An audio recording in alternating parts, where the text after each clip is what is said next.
Sisodia and Satyendra Jain have both resigned, and Chief Minister Arvind Kejriwal has accepted their resignations. Earlier today, the Supreme Court refused to entertain the plea filed by Sisodia challenging his arrest by the CBI. Soon after, the Delhi Deputy Chief Minister, who held a total of 18 portfolios, put in his papers. Politically, this is now the biggest test of credibility for the Aam Aadmi Party.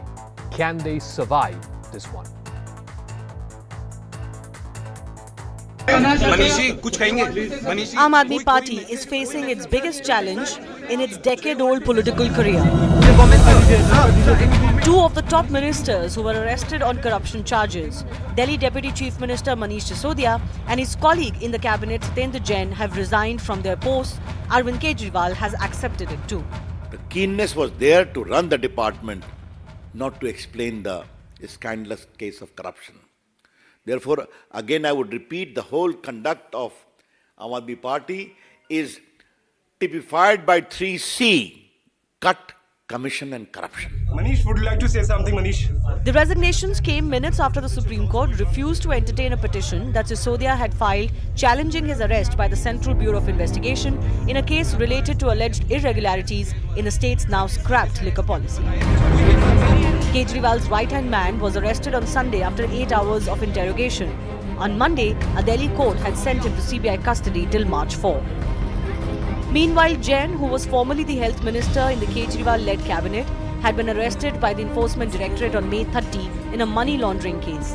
He's been a minister without a portfolio in the Delhi government since.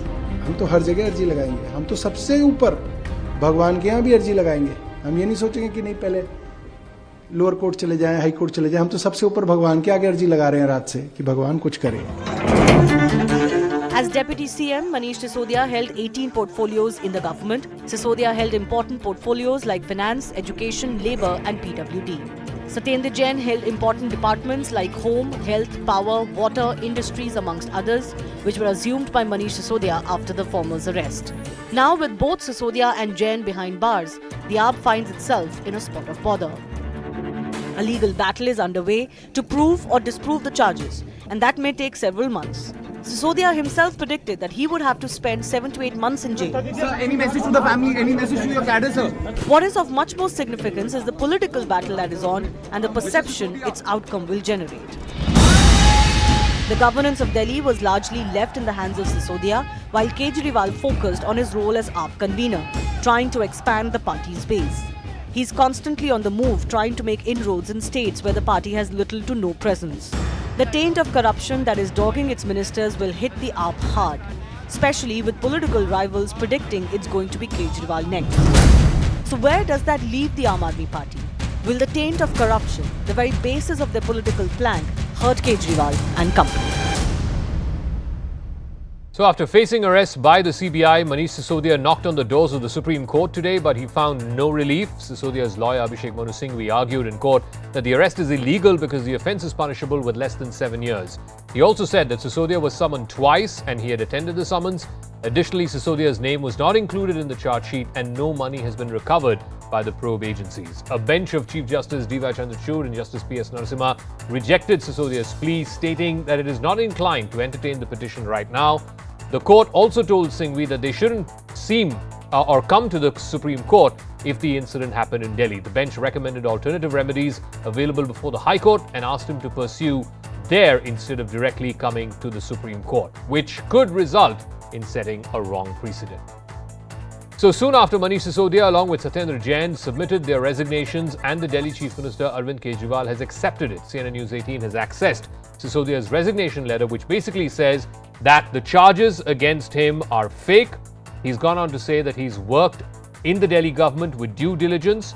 He's added that the citizens of Delhi are aware of his work, particularly in the field of education. No one in the world can call me corrupt, is what Sisodia has written in his resignation letter, and he has called this entire thing a conspiracy against the Kejriwal government.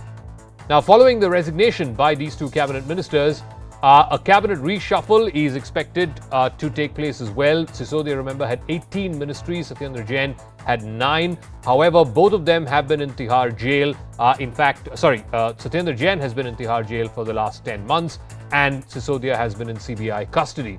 The resignations of both these Delhi ministers has arrived after the BJP questioned why they were still part of Mr. Kejriwal's cabinet. So portfolios held by Manish Sisodia and Satyendra Jain have been redistributed. Satyendra Jain's portfolios were already given to Manish Sisodia. Now, Kailash Gehlot has been given the responsibilities of finance and planning, PWD, power, home, urban development, irrigation, flood control and water. Kailash Gehlot already had 7 portfolios with him. That's transport, revenue, law and justice, legislative affairs, information technology and administrative reforms. The remaining portfolios, both of Sisodia's as well as that of Satyendra Jain, have been given to Rajkumar Anand. RK Anand currently has 5 portfolios, which are social welfare, SC and ST, cooperatives, Gurdwara elections, and women and child. Let me go across to Rupashri Nanda, who's joining us live. So for now, these additional portfolios have been asked to be shared between Kailash Gehlot and RK Anand. The question, though, is why have the resignations come today, Rupashri? What is the political backstory? Mr. Jain has been in jail for the last 10 months. Sisodia has been in CBI custody. Why choose today to tender their resignations? Well, Zaka, that is the question that everybody has been asking. In fact, until afternoon today, there was a feeling that, Arvind Kejriwal is going to dig in his heels and is not going to ask for the resignation of Deputy Chief Minister Manish Sisodia, especially when he has stood by Satyendra Jain for close to 9 to 10 months. But today, actually, we are learning from our sources that Manish Sisodia wrote that resignation letter. If you look at it very closely, it does not have a date. So he wrote that resignation letter today. Arvind Kejriwal waited for the Supreme Court to see whether the Supreme Court would give any relief or not. Had the Supreme Court given any relief today, then perhaps Arvind Kejriwal would not have taken the decision that he did. But with the Supreme Court actually turning away the plea and asking the Aam Aadmi Party to go to the High Court, exhausts its tools available to it in the High Court for remedy, and then knock on the doors of the Supreme Court, Arvind Kejriwal realized that it is perhaps going to be a very long haul. It may not be, but it looked like as if it could be, because going by the precedents, if you look at people who are close to him, Satyendra Jain also was close to him. He has been in jail for close to 10 months now. Now look at the other person, Vijay Nair. Vijay Nair has been in jail for close to 4 months now. So if something like that would happen to Sisodia, then who is the person who is going to present the budget? Who are the people who are going to handle all those portfolios? Plus, that was one key factor which played on his mind. The second factor, of course, was that the budget had to be presented and somebody had to present the budget. What if Manish Sisodia is not out by then? And therefore, he took the decision, he bit the bullet and has reallocated or distributed Manish Sisodia's portfolios between his 2 ministers. For now, there will be no new minister who will be inducted into the cabinet. Arvind Kejriwal clearly cutting his losses and trying to focus on expansion plans, because the last point I wanted to make. Yeah. We'll have to leave it at that. Thank you very much for your time. We will see how this plays out. Delhiites, meanwhile, are completely shell-shocked. At what has been happening with the Aam Aadmi Party, for a party that's come to the fore, born out of an anti-corruption movement. 2 of its biggest ministers are in jail today, accused of serious corruption charges. On the other hand, will this really test the credibility of the Aam Aadmi Party, and how may it emerge out of this severe crisis of credibility, as it were? Let me go across to our guests who are joining us. Shazia Ilmi, BJP spokesperson, joining us. Captain Shalini Singh is Aam Aadmi Party spokesperson. Ishkaran Bhandari, lawyer and political analyst. Manasvi Thapar is also a lawyer and political analyst. Captain Singh, let me start with you first. Again, a very straightforward, simple question. Today you knocked on the doors of the Supreme Court. The court said it's not procedural. Go to the High Court. You have exhaustive legal remedies. Exhaust them first, and then you come knocking on our doors. Why did it take 10 months for Satyendra Jain to tender his resignation? And why has it taken all of 2 days for Manish Sisodia to tender his resignation? What is going on? Good evening, everyone. See, the portfolio of Satyendra Jain was being handled by Manish Sisodia ji, and we are still expecting, and we were expecting that Satyendra Jain will be out soon, but it's been more than 6 months, 8 months now. And Manish Sisodia ji handling the finance ministry and the education department, along with like total 18 portfolios he has been handling. So the work of Delhi administration and the citizens of Delhi should not get hampered. That is why this decision has been taken and the resignation being accepted. But two ma'am, new wasn't it ministers being will hampered be for the last elected. 10 months? Mr. Jain had very No, so important portfolios, health and power as I, and water. yeah, yeah. So it was handled by Manish Sisodia ji, and also one other minister was handling it. But because these Manish Sisodia and Satyendra Jain are were handling the most important portfolios. So right now, the two being not there Okay. physically, so this decision has been taken. And besides Okay. saying this doesn't mean their acceptance of their resignation by Arvind Kejriwal doesn't mean that we are finding them guilty, or we are sidelining with them, parting ways. No, we are standing with them. They will come out without any trace of any kind of Okay. So let me the ask allegations Shazia which Ilmi are put. this. So the Aam Aadmi Party spokesperson saying this is not admission of guilt. Ultimately, the business of administration of Delhi should not suffer. Between them, they had more than 20 portfolios or maybe even 25 portfolios. So somebody had to continue the work, and that's why the reallocation has happened. Shazia. Well, the truth of the matter is that Arvind Kejriwal realized that it would be untenable to have his deputy CM and somebody to whom he's allocated 18 portfolios, including finance, to have people watch him go to jail, as he knows that there is already a minister, Satyendra Jain, who's been there for a while. I won't even say languishing, because he seems to be he doesn't seem to be suffering there, as the visuals show. But the fact of the matter is that it was absolutely impossible to have, before the budget, your finance minister go there. And I think there'll be an effort made for Arvind to show himself, distance himself from the two of them. And if this was the reason, if portfolio management was the reason, why wasn't Satyendra Jain asked to resign earlier? No, but why are you saying that he's going to distance himself from them? Shalini Singh was saying that it's not a question of distancing. They're completely backing both their ministers, and she's saying it's not an admission of guilt. Why do you say this is Kejriwal distancing himself from his two associates? The reason why I say this is because he knows that Manish Sisodia is not going to come out in a jiffy. It'll take him a while. We heard what Supreme Court said, and we know that the High Court will be looking at all the investigation details and the evidence that has been submitted. So, which is why it was impossible for Arvind Kejriwal to continue with the two. Now, what happens with the not just the image, which is of course has been a big hit for them, but the expansion plans of Aam Aadmi Party. Do you see him keeping Manish Sisodia in charge of the portfolios while he's in the jail, along with Satyendra Jain, as well as many others, to be seen as somebody with them asking votes, especially somebody who comes from a anti-corruption background? I mean, that was the genesis of this party, wasn't it? That's why all of us were there.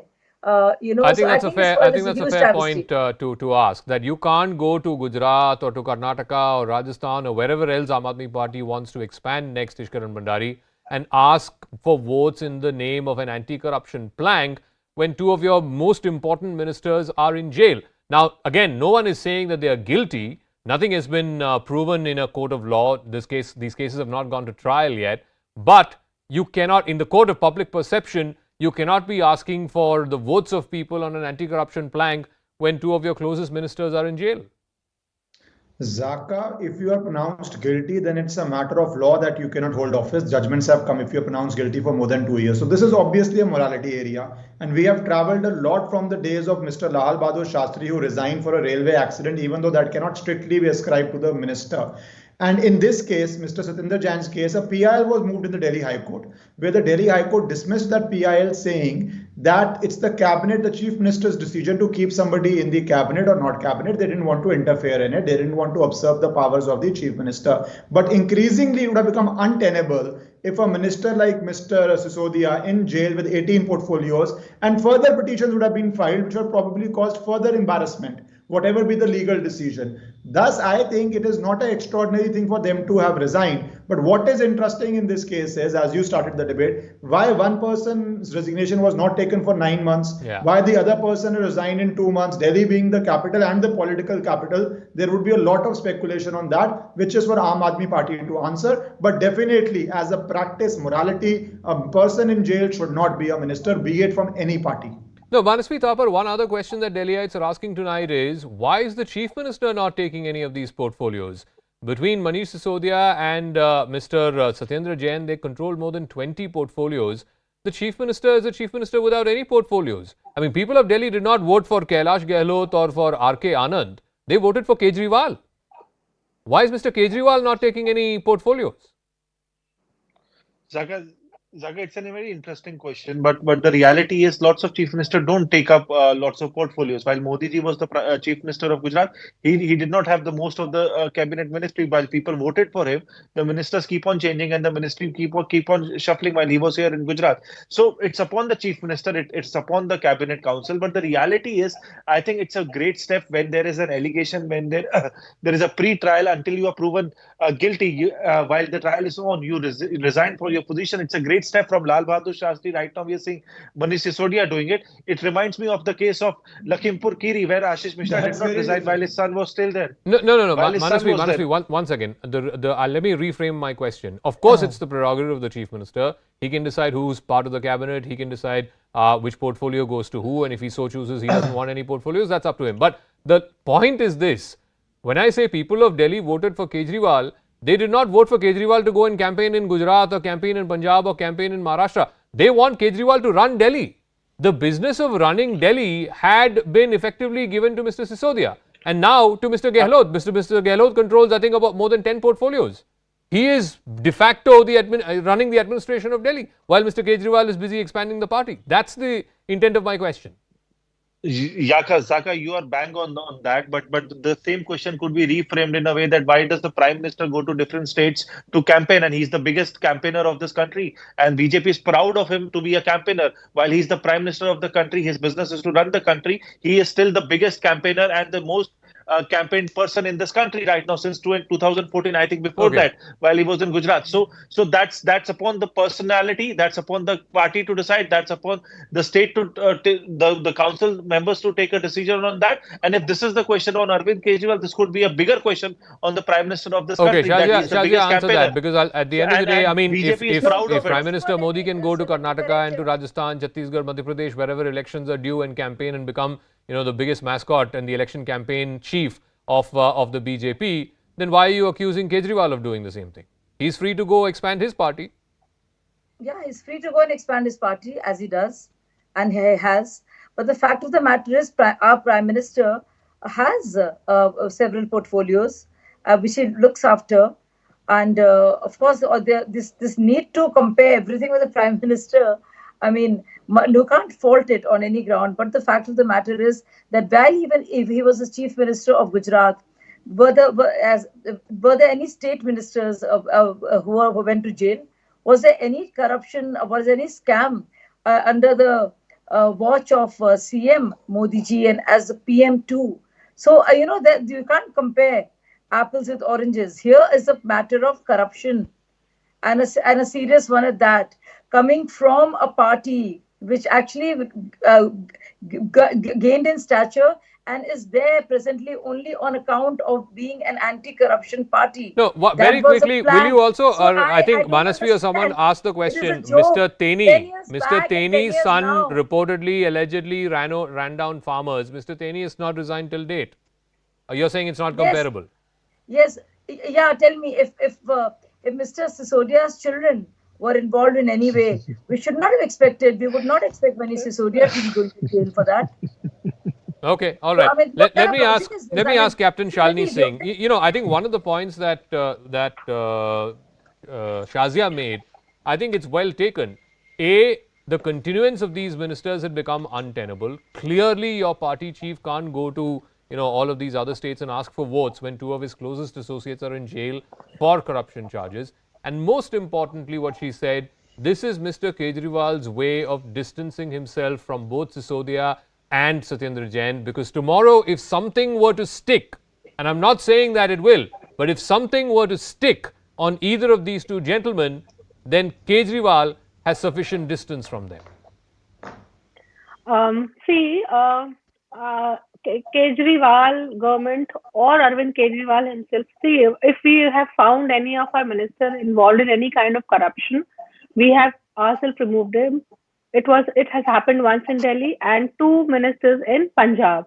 Now saying that our 2 ministers, Satyendra Jain and Manish Sisodia, are involved in corruption charges, and why on what grounds we can go to other states and ask for vote, we are not saying that Manish Sisodia or Satyendra Jain are guilty from our side. No, the BJP, the central government are using their CBI, ED and all their investigating authorities, misusing, not using, I will say misusing their investigating authorities and trying to put these kind of pressure. I will say it is like their Operation Lotus failed on Manish Sisodia. So now they are trying to harass him like this. They are trying to bring down the Kejriwal government. They are trying to bring down the growing popularity of Kejriwal. And no one is stopping Kejriwal to go to other states. No, but Captain Singh, tell me this. How does it make any logical sense, and how does it appeal to people in other states when your party, born out of anti-corruption movement, and 2 of your ministers are in jail accused of corruption? Definitely. How can you go with, मतलब as they say in Hindi, आप कौन से मुंह से आप vote मांगने जाएंगे? बिल्कुल we will our resolve is more than strong to go to the people and tell what is the truth, how the political vendetta is being settled by the BJP government, how Modi is misusing all the agencies and using it against the opposition to bring them down. So we have a better resolve to go to the people of other states and to reach out to the rest of the India and tell that beware of these kind of why they are not doing anything against Adani. Why every opposition minister is corrupt right now? Okay, so let me go to Ishkaran and ask him 2 things. One, this accusation that ED, IT, CBI, all these raids are happening and arrests are happening only in the case of opposition leaders.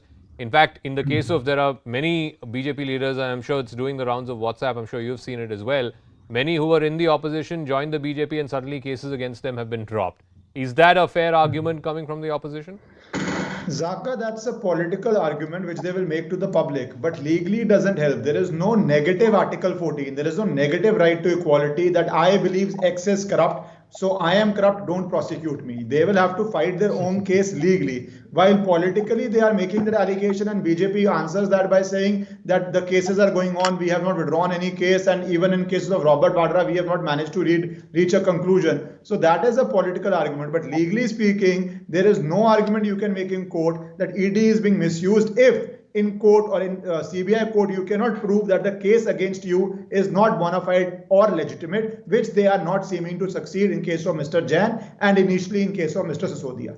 I also want to ask Manasvi Thapar, no one from the Aam Aadmi Party since this case broke has been able to give a justification or a reasonable or a logical explanation as to why the excise policy was changed, that profit of margin for private players was increased from 5% to 12%.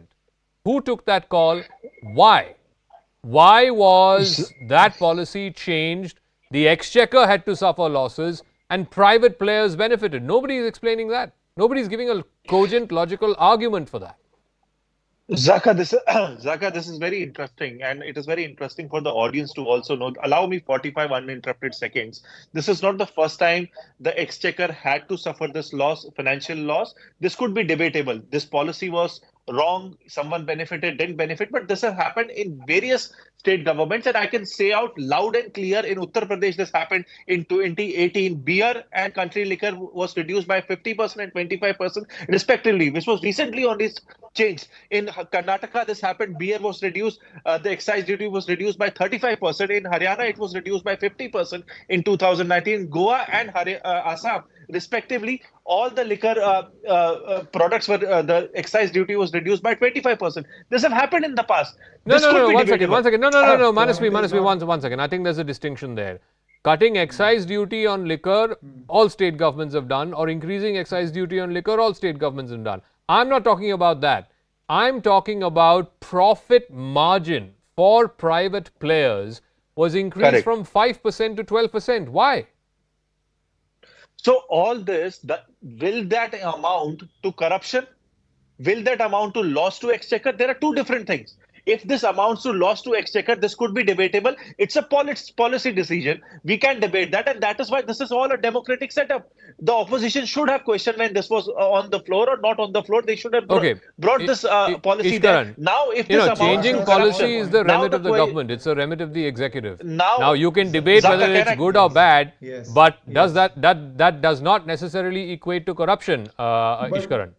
But Zaka, that is not the facts of this case. If a policy is without corruption, you probably can say good or bad, but there are serious allegations of 100 crores kickback. There are allegations of South lobby. There are allegations of favoring people. There are allegations of funding elections. So it is not a mere policy change which has caused loss or caused benefit. There are also allegations of corruption, and there are allegations of ignoring certain recommendations and forcing certain recommendations through. So this is not only a policy change. Let us be clear on that. There are very clear corruption allegations as made out by the CBI in its case. Captain Shalini saying there are, not only was this policy changed, this was against the recommendations of the group of ministers, this was against what the expert committee had recommended, and this was against what was the prevailing policy, and there was no compelling need for changing this policy. And what's worse is, within a year, you reverted back to the old policy. So there was no compelling need. I'll not say that. There was a need because a lot of illegal liquor was being sold in Delhi. So a study was done, and that is why this policy was brought. And the final, and there was a 1618 amendment which was brought by the, which was asked by the LG, and then he approved it.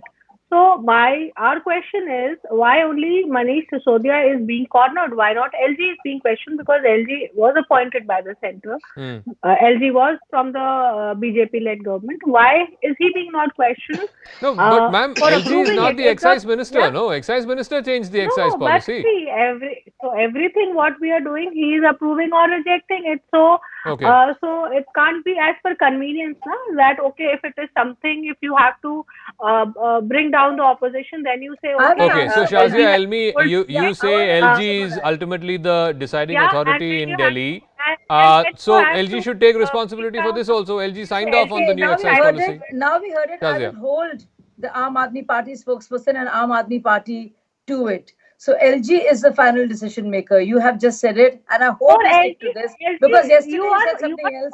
No, I'll come back. No, let me beat you fair and square and tell you just how shallow and shrill your argument is. One at a time. Let Shazia finish, please. Yeah. I'll come back to you, Shalini. I'll come back to you. Let Shazia finish. I'm going to hold you to it, and till you watch.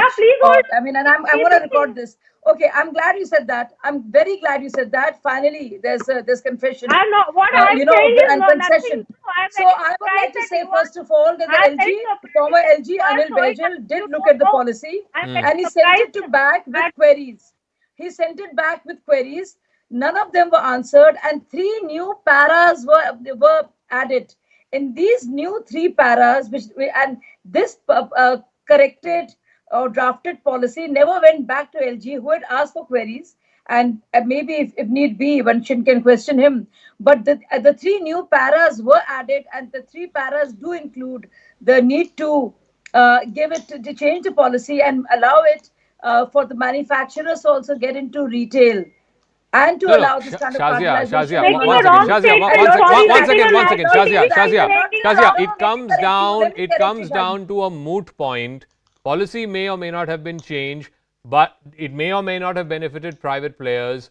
But CBI will have to prove in court that whatever profits that the private players got because of this change of policy, some amount of that money has come as kickbacks, either to Mr. Sisodia directly or to the Aam Aadmi Party. How are they going to establish that money trail? Yes, I'll tell you how. Can I just tell you? So I'll give you 7 names. One is Vijay Nair, Samir Mahendru is the last one. So it's Arva Gopi Krishna, who was the excise, who was an officer in the excise department. and Anand Tiwari, Pankaj Bhatnagar. He was also an officer in the excise department.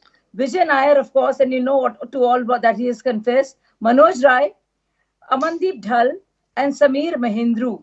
So there is digital evidence that they even tried to destroy, because 170 phones and usage of those, and actually destruction of many of those phones, means something was there. But the digital trail is there, which shows that the kickbacks found their way. Let me give Ishkaran the final word. Even if all 7 of them who have been named by Shazia, and they're all accused in this case, they're all under arrest. Even if all 7 of them, Ishkaran, say in court that we did this at the behest of Mr. Sisodia, and Mr. Sisodia says, show me the proof. Show me where I've asked you to change the policy, or show me where I've signed off on this policy. And so far, we've not seen any of that. None of that has been produced by the CBI, either in the court or in the public domain. So then, on what basis will he be pronounced guilty? Zaka, that is exactly what CBI has probably argued and gotten remand for, because that is what they are trying to say, that we need custodial interrogation to find out all these things these other accused are saying, to find out the money trail. So that what we are saying is the end stage. Right now we are at the stage of custodial interrogation. Charges have also not been framed. This is CBI charge sheet. Every accused has the right to argue. He might get a discharge, he might get charges framed, then he might be convicted or acquitted. But at this stage, as it stands, there is a lot to answer, and the CBI court believes there is a lot to answer. That is why it has given CBI remand to the CBI. Okay. Final word, Manasvi. I've got to wrap up in a minute. The fact that the CBI asked for 5 days remand, and the remand order by the judge says very clearly that, yes, Mr. Sisodia needs to explain all of these missing pieces of the puzzle. Why were there multiple phones? Why was this policy, apparently it was 36 pages long. One of the close associates of Mr. Sisodia reportedly gave this in a soft copy form to people from the quote-unquote South Lobby. They were in a hotel in central Delhi. They seem to have access to this draft policy even before other members of government did. And they were the ones who were signing off on what was acceptable and what was not acceptable. These are all questions that he as excise minister has to answer. Definitely, there is no doubt about that. Opposition have to answer tough questions, and opposition have answered tough questions since 2014. But the reality is, when it comes down to the CBI and ED in terms of actual conviction, we don't see any ground result. We don't see the trial happening. Will this trial actually be conducted? Will Manish Sisodia be actually proven guilty or not? This have happened in the past, from Narayan Rane to Suvendu Adhikari to Mukul Roy to lots of opposition leaders. This investigation have run on. But the reality is, these people are not convicted. What have happened? These people have changed. As they say, and I'm sure lawyers on the panel will agree that in India, it's the process that is the punishment. Political party to BJP. Also, like I said, for people, at the end of the day, you go back to some of the biggest scams that have happened in India. It may or may not have resulted in a court conviction. It certainly has resulted in a conviction in the People's Court. Look at no further than Bofors. I mean, it cost an entire government, a government which came down, had the highest majority ever seen in the history of Indian elections, and within 5 years, they came down on this one single issue, because in the court of public perception, Bofors was a big scam, and people benefited illegally out of it. All right, let's now move on to the other big story, and this is, of course, in election-bound Karnataka. Politics over Tipu Sultan seems to be raging ahead of the assembly polls. Karnataka BJP MLA Basnagowda Patil Yatnal reignited a major controversy comparing Muslims to the 18th century ruler Tipu Sultan. He was addressing a rally in Vijaypura where he told his supporters that even by mistake, they should not cast their votes for Muslim candidates. Now, these controversial comments are in stark contrast to what former Chief Minister of Karnataka and BJP leader B.S. Yediyurappa said, that there has to be a Muslim outreach in the state, and that Tipu and hijab and halal, according to him, are non-issues. This is what he told in an exclusive interview to CNN News 18, that Tipu is an unnecessary issue. There are so many other issues to take up. And as elections are nearing, the debate around Tipu Sultan is not just front and center before the Karnataka electorate, it also seems to have split the Karnataka BJP down the middle.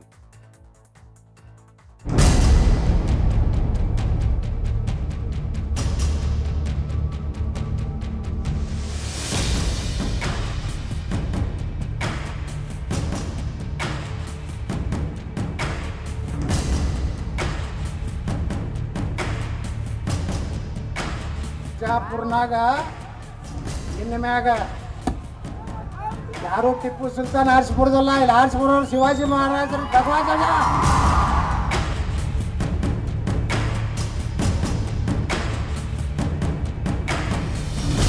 Whichever programs we have given most respect to the Muslim community also.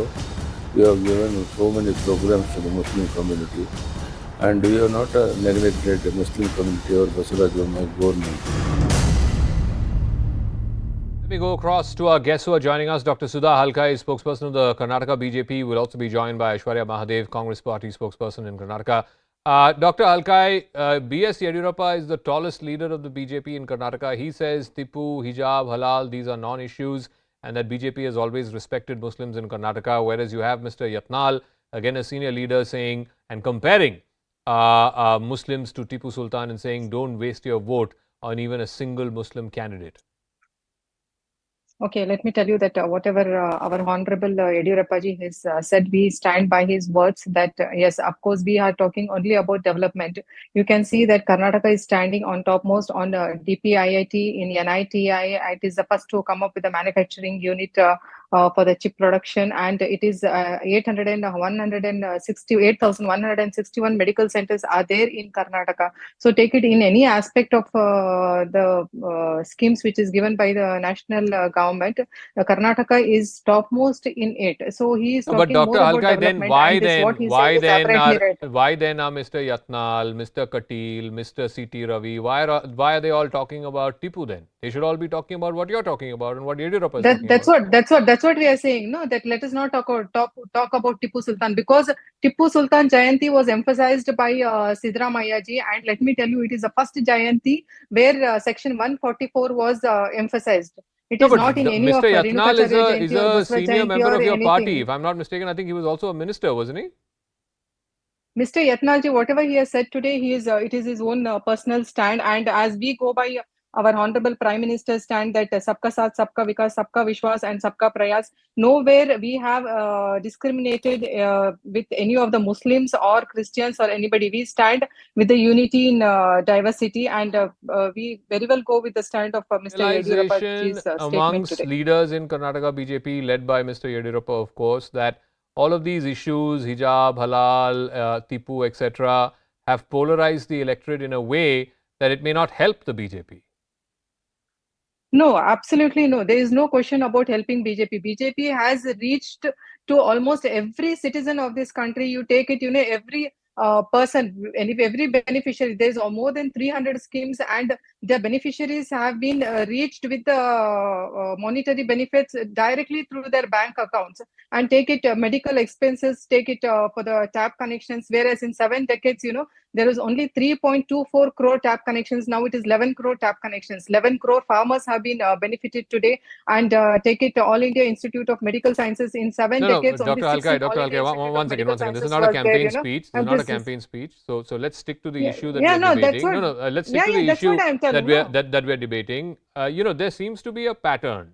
Mr. Yatnal is saying this. Tomorrow he'll come out and apologize. Dr. Ashwath Narayan said this a few weeks ago. He said Siddaramaiah should be killed like Tipu was killed. Again, he came and apologized. Mr. Katil said what he said. I think, is there a pattern that's going on where leaders say this just to keep the issue of polarization alive, and then when you realize that it's become too much, then you turn around and say, but we're only talking about development. No, absolutely no. Let me tell you, Tipu was a Muslim fanatic. He has slaughtered lakhs of Hindus for the conversion from Hindu to Muslim, and he is the one who has demolished 8,000 Hindu temples. Okay, there's nothing to call Tipu a great personality wherein we have to teach the children of our country that Tipu was this and that. We have to talk, in fact, about Mysore Wadiyar. We have to talk about Kittur Rani Channamma, Abhayaka Devi, and so many other people, Basavana, Lord Basavana. There, so his preachings are throughout the world, enlightening throughout the world. So there's nothing to talk about Tipu Sultan. Tipu Sultan was enlightened in Karnataka only by Siddaramaiah ji, and we are coming up with the facts and figures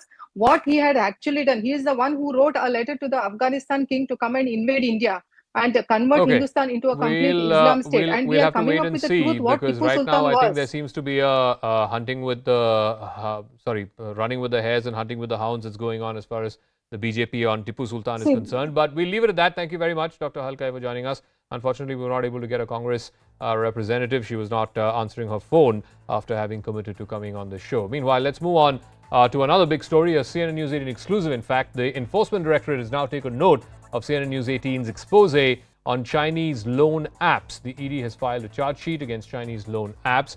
The ED in its charge sheet says the borrowers were harassed and even abused at times.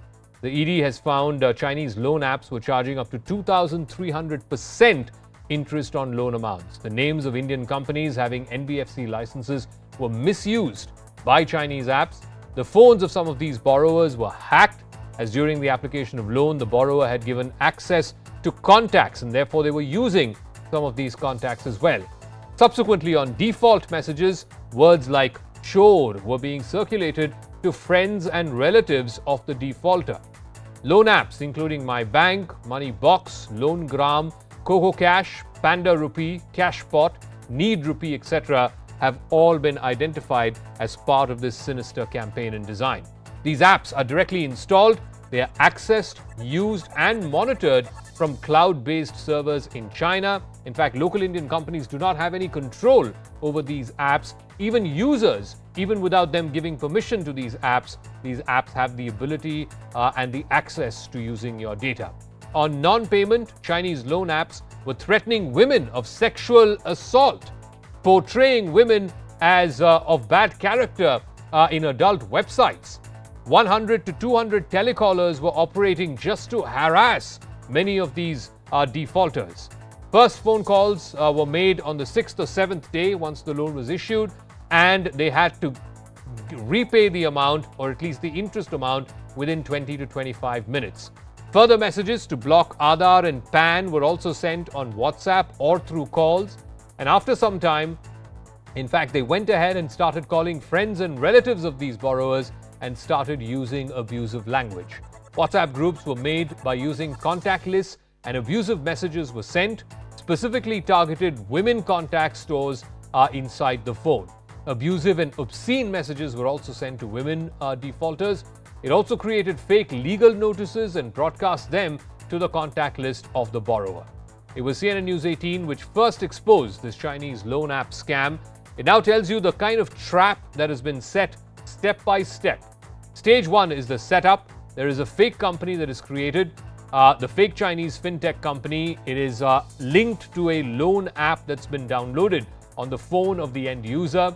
He uploads, or he or she uploads, their email as well as other contacts, and those of course are traced to China, Hong Kong and Macau. Stage 2 is the marketing of the app. It's advertised very well on social media, emails, TV channels. What the ad basically says is, you can get a loan in just one click. Interest is just 400 rupees per week.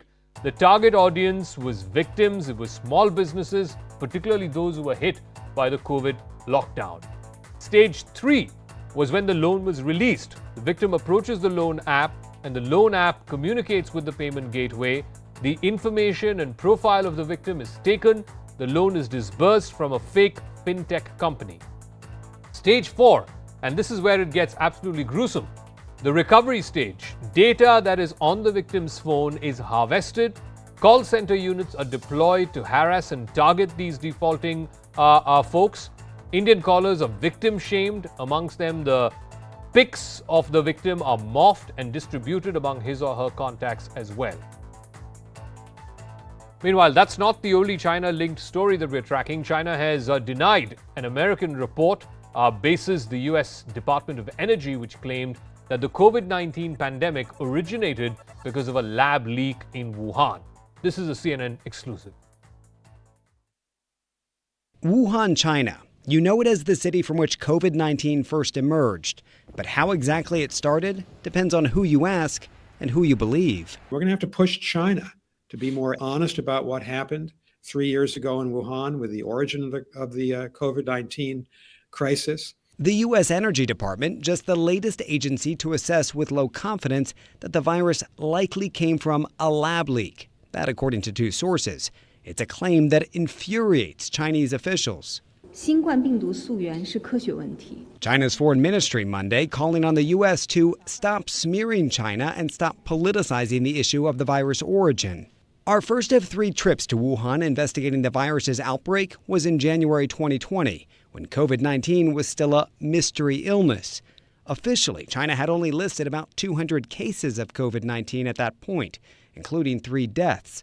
But our reporting revealed the real number of infected was far greater, and the crowded Lunar New Year travel rush was underway, allowing COVID to spread rapidly.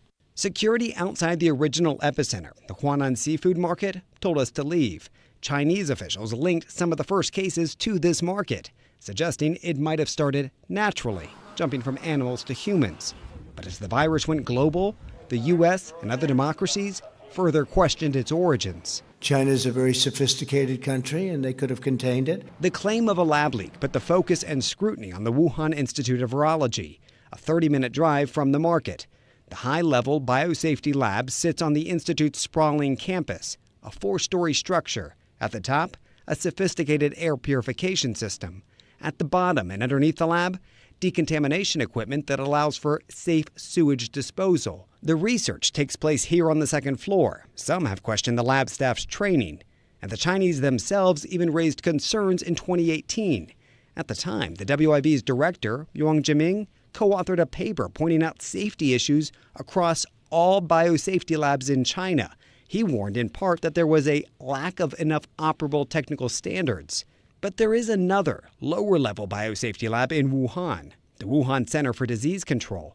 Research was also conducted here, including that of bats and coronaviruses. I do believe because it was at a level 2 facility, not level 4. Level 2 is very low-grade security, that it did leak out as they were trying to create this monster in the virus with an eye towards creating a vaccine. We drove by the Wuhan Center for Disease Control in 2021, located just a couple of blocks from the Huanan seafood market, in fact. The Chinese government has repeatedly denied the claims that the virus leaked from a lab, and its state media unleashed a relentless propaganda campaign. Using digital articles, TV reports, documentaries, even a rap song. The aim? To sow doubt and deflect blame. They've also pushed conspiracy theories, including a lab leak. Not a lab in Wuhan, but this one, Fort Detrick in the United States, the home of a U.S. Army biological laboratory. Though there is no evidence the virus leaked from here, that has not stopped Chinese officials from pushing their version of a lab leak theory. Monday's response from the Foreign Ministry also cited the World Health Organization, which throughout the outbreak regularly echoed the Chinese government's narrative, taking them at their word. In January 2021, the WHO sent a team of international experts into Wuhan to research the origins. But that was already more than a year after the initial outbreak. The team initially considered the lab leak theory to be highly unlikely. But when the WHO requested a second field visit for more research, China said no. All right, I want to go across to Abhishek, my colleague, who's been tracking the story as well. So there were multiple reports coming and sometimes conflicting as well, because there was a task force that President Biden had asked for, and that task force came to a conclusion that this wasn't a lab leak. Now you have the Department of Energy, again under the U.S. government, saying that this was a lab leak. Will we get to know the truth? And more importantly, will there be greater scrutiny on China for actually how this happened, how this originated? So, Zaka, clearly, USA President Biden has been trying to put maximum resources to find out the origin or to go to the bottom of this leak. But the more resources are put in and the more bottomless pit it sounds, because so far there has not been an established fact whether this was a leak from a lab. Because even the latest report that has been brought by Energy Department of USA, which actually governs or runs several of biological and high-end laboratories, they have also said that report with a caveat of low confidence. So they are not particularly sure whether this was essentially a lab leak, but they do have indication that it could have been a lab leak theory. And on the top of it, we know that Chinese authorities have not let the WHO officials to revisit or to assess those labs physically. So probably we are not in a very confirmed position where we can actually establish the fact that these laboratories were the real origin points and not the particular marketplace in Hunan province, which was where the first COVID cases were detected. All right, Abhishek Jha, we'll leave it at that. We'll see how this story, and if at all, there will be some form of, consistent, solid truth as to how COVID-19 originated. Finally, as we wrap up, India's G20 presidency has begun. G20 foreign ministers are all set to meet in New Delhi this week. In fact, the meetings start from tomorrow. The conference will be officially held on the 1st and 2nd of March. It comes days after the G20 finance ministers meeting in Bengaluru that happened last week. Amid border tensions, the Chinese foreign minister Qin Gang has already landed in Delhi. His visit to India will be the first by a Chinese foreign minister after Wang Yi's visit in 2019 to attend the Special Representatives Dialogue. In the presence of several international officials, External Affairs Minister Dr. S. Jaishankar is expected to hold bilateral meetings with a number of foreign ministers, including Anthony Blinken of the US and Sergei Lavrov of Russia. A meeting of Quad countries, the US, Australia, India and Japan, is also scheduled to be held on the sidelines. Ahead of the G20 foreign ministers meeting on the 2nd, Siddhant Mishra of CNN News 18 went to the Taj Hotel and spoke to the general manager there, who has been deputed to receive the foreign ministers at the hotel. He also spoke to the head chef. We are bringing this special broadcast from Taj Palace Hotel in Delhi, which is going to host more than 20 countries in next 4 days. So we are right now at the arrival area of the Taj Palace Hotel, and you can see the drums are being played in the background. The drums are being played, and in every 5 minutes, one delegation or a diplomat is arriving at Taj Hotels, and they are getting this grand reception, grand welcome at the hotel lobby. We'll go inside, and in fact, we'll speak to the general manager that what all arrangements they have made for the diplomats. General Manager Saab is right here with us, sir. Thank you so much. First time, sir, this is G20 we are going to host. How challenging it is? It is challenging, but we are extremely excited to be part of this multilateral summit that is happening in India for the first time. And, it's great to be part of it when India is having the presidency. Nobody is, entertaining us. But yes, we have managed to come here where preparations are right now underway. You can see these room amenities are being prepared for the diplomats. And in fact, the theme of the food is also going to be millets. So India is celebrating a millet year this year. And this is the reason that millet is in a center of the entire cuisine which is being prepared. How are the preparations going on, and what food you are going to make delegates eat tomorrow? We were taking 3 criteria in mind. One is that a very strong local, vocal for local component which is there.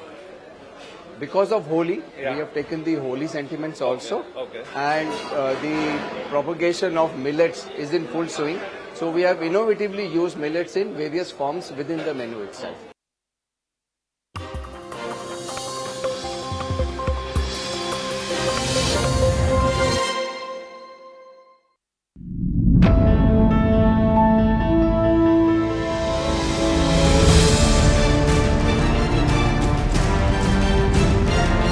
Why Pakistan was continuing to support such an entity for the last 30 years, including after the war on terror was launched. This is not a type of talaq that even the Muslim community accepts. Have you criminalized other type of talaqs in the other communities in India? What is the other type of talaq which is equitable to instant triple talaq?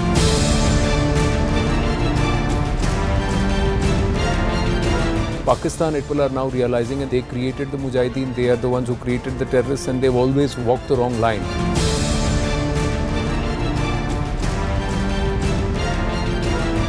I've covered the Bihar politics, and only recently in both the by-elections it's the BJP that won. So ये जो गणित की बात करते हैं आप लोग, वो गणित कहाँ से अब applicable है?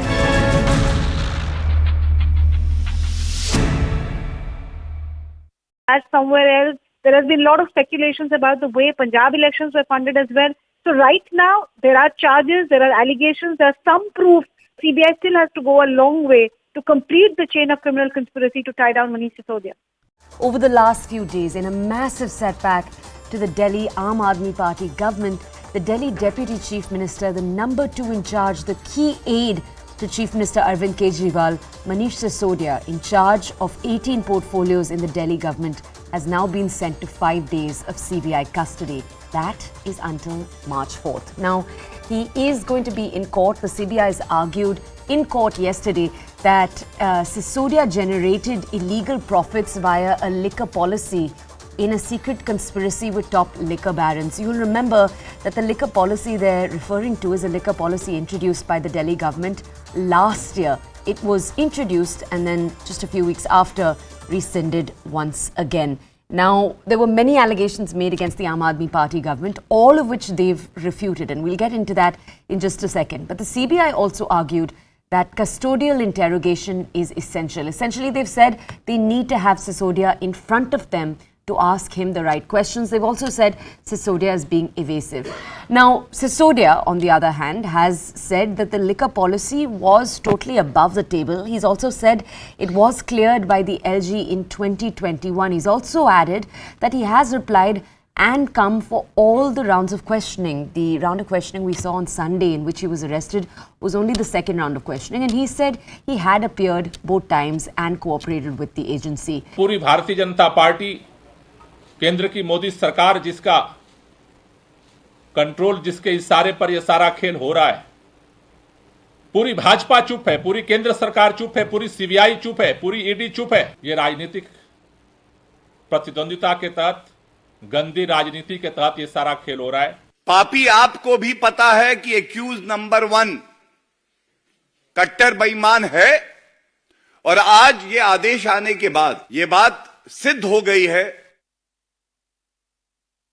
लगानी चाहिए थी जब इनके शराब घोटाले वाले मंत्री, लूट की खुली छूट अरविंद केजरीवाल जी की सरकार में थी। मनीष सिसोदिया जी आरोपी नंबर 1 हो सकते हैं, लेकिन किंग पिन अरविंद केजरीवाल है, और सीबीआई ने पूरी जांच करने के बाद उनकी गिरफ्तारी की है।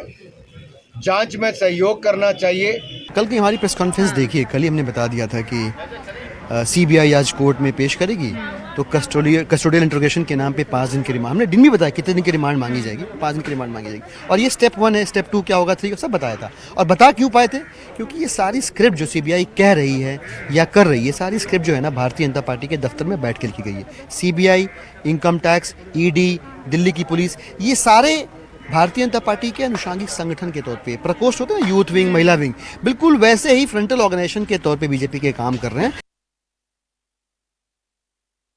सिर्फ और सिर्फ राजनीतिक कारणों से और अपने घोटालों पर पर्दा डालने के लिए नरेंद्र मोदी जी की सरकार ने मनीष सिसोदिया को गिरफ्तार किया है। अरविंद केजरीवाल जी की सरकार, जो पूरे देश में सबसे बेहतरीन काम कर रही है, अनुकरणीय काम कर रही है, लोगों को फ्री बिजली देना, फ्री शिक्षा देना, फ्री स्वास्थ्य की व्यवस्था देना, बुजुर्गों की तीर्थ यात्रा कराना, दरअसल यह गले की हड्डी बन गया नरेंद्र मोदी जी की।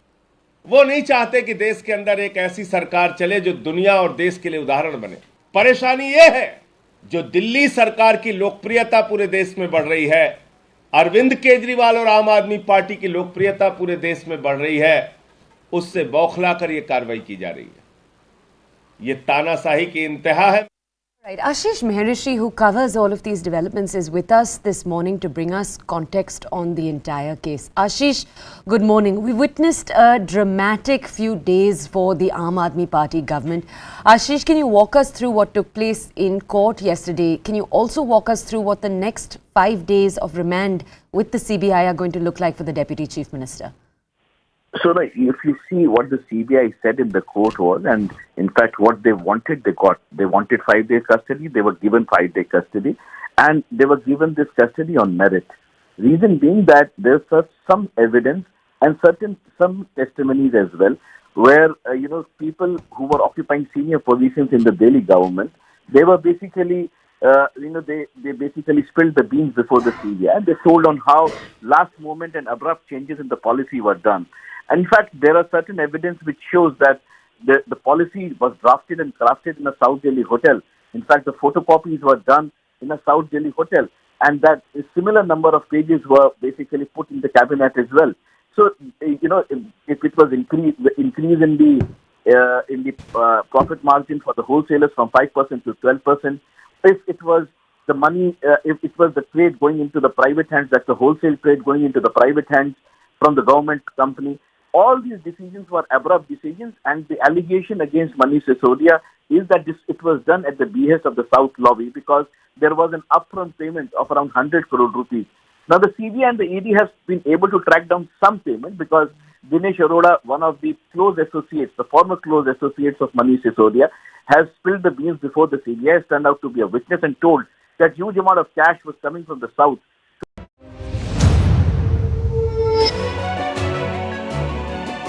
Hello, Namaskar. This is First Post and you're watching Vantage with me, Palki Sharma.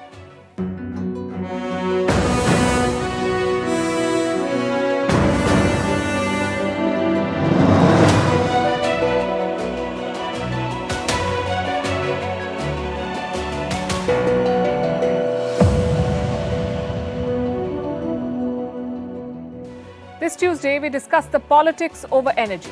It's an old story, really. Wars have been fought over oil, sanctions have been imposed over nuclear energy, and lectures given over the use of coal. Tonight, we tell you how the West doesn't follow the rules it wants others to abide by. We'll also discuss the war on TikTok. Western governments are waking up to the threat. They say TikTok steals data. Sure, it does, and should be banned. But what about Silicon Valley tech giants? Do they not steal data? Or are they the good thieves? Nepal's government is falling apart again. It's an old story with old players and the same old plot. But the citizens of Nepal are paying a big price for its replay. In other news, Macron is going to Africa with a new pitch. Muslims in Europe are being asked to boycott dates from Israel, and more people are apparently going on holiday just